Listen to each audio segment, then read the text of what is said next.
Hello, everyone. This is Darcinovia here, and this is my review on the very first issue of the Mirage TMNT comics. Now, I know I've already reviewed this, and I know people in the comment section are going to ask, Darcinovia, why are you reviewing this comic again? Honestly, it's been like way too long for me to suddenly review issue 2. And I feel like I should re-review the first issue first. Don't worry for those Star Wars, people that watch my channel mostly for Star Wars content. I will resume doing Star Wars comics, but for now, I would like to review individual issues of the original run of the TMNT. Now, I will not be reviewing every issue unless I physically own them, with a few exceptions. But I'll cross that road when I get to it. Mirage issue 1, unless you've been living under a rock, like the backstory behind, this how this was made, well, you can look it up. I'll just give a brief, history for those of you who don't know. TMNT issue 1 was originally, you know, a comic that was published that was a parody of various comics of that period: Daredevil, X-Men, and various others. Now, if you're not familiar with that, that's because only those who have read comics in the 80s would actually, know, the obvious parallels with the Turtles and Daredevils, such as Splinter, being a reference to um, Daredevil's mentor, Stick. Get it? Splinter, Stick. The Hand, which is a clan of ninjas, I believe, in Daredevil. I don't know anything about Daredevil, so if I get that wrong, correct me. But the Foot was essentially the Turtles' equivalent of the Hand. Now, originally, this issue was not going to be a series. It was originally going to be a one-off. And objectively, how does this hold up? Now, this, as far as first issues are concerned, a lot what I say still stands, but I will say this. The world building for this issue is pretty damn good. I'm not going to lie. And considering this was originally conceived as a one off, the amount of world building that this issue did was pretty freaking good. A lot of backstory was told in like 40 something pages. That's impressive. Most comics nowadays would need a freaking mini series to tell a backstory.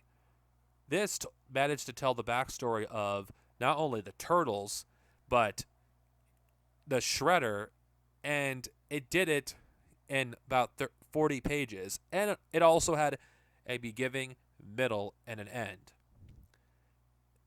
This comic, I think the art has held up well.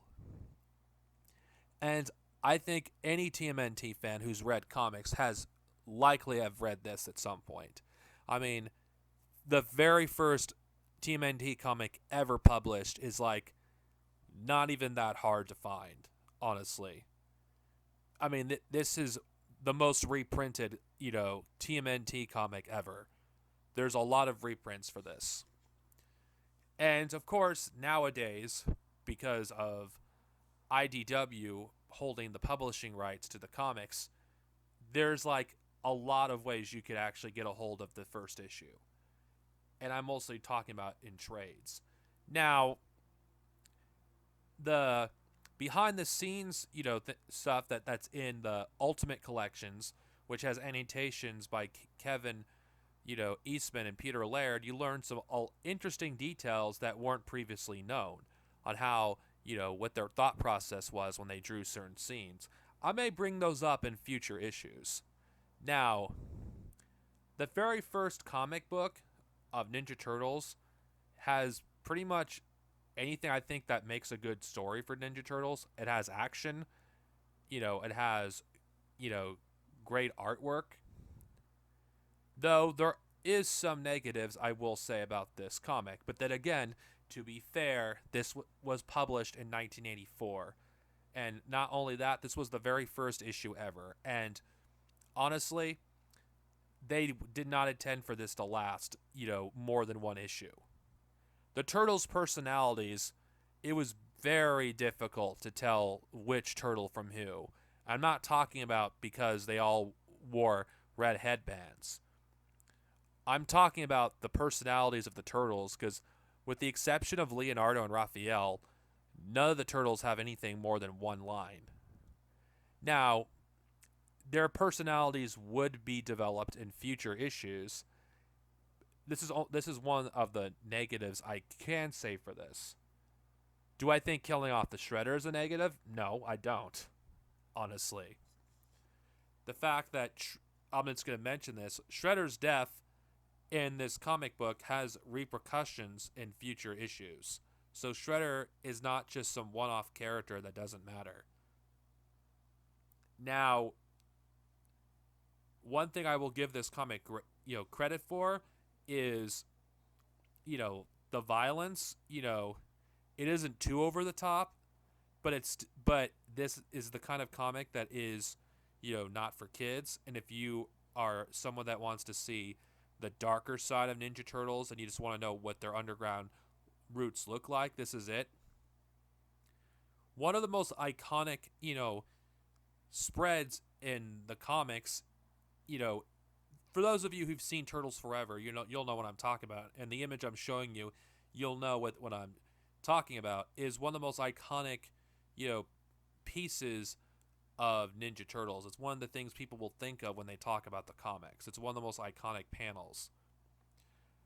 Another thing about this comic is various other TMNT, incarnations have adapted this comic in one way or another.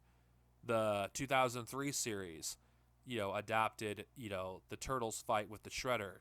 The 1990s movie, the final climactic fight with the Shredder, also used this comic. The 2012 series use, this comic as well.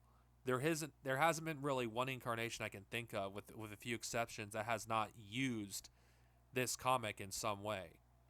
The basic backstory for the Turtles, for this comic is used in pretty much every incarnation, with a few exceptions, of course. Now, would I rank this as one of the best stories of the franchise's history? No. I think there's better stories that exist for the franchise, but I think if you're into reading the comics, whether it's the classic, Mirage era, this is a good place to start. If you want to, read the Turtles' underground origins. This is a good place to start also if you just want to read TMNT comics. And it started it all. There are certain things that don't hold up well, but there's a lot more things that do hold up. And I think this comic, it deserves to be checked out. I think any fan of Ninja Turtles, if you haven't read this comic yet, I would recommend it. Now, how would you recommend obtaining this comic? Now, it's relatively easy to find. There's multiple editions that you could obtain this comic. I mean, this is like the easiest, TMNT comic to ever obtain. The only version of this comic that'd be difficult is if you're a collector, which I don't think any of you care about that who are watching this review. If you're like looking for like a first edition, I mean, you can get this through the classics, which have them in color, which I don't recommend. I don't want to sound like a purist, but I think the best way to experience the original comics is to read them in black and white. So if you can, buy the Ultimate Collection, which has this comic along with the other issues that I will be talking about in a few videos. Anyway, TMNT issue 1 is a solid comic, a good start to Teenage Ninja Turtles. It does great world building, and everything that would come after this comic, exists because of it. I would highly recommend it. A classic. I would give this a classic rating. Anyway, guys, see you guys later. Next time I talk about Teenage Ninja Turtles, I will be reviewing issue 2 of the Mirage comics. Thank you.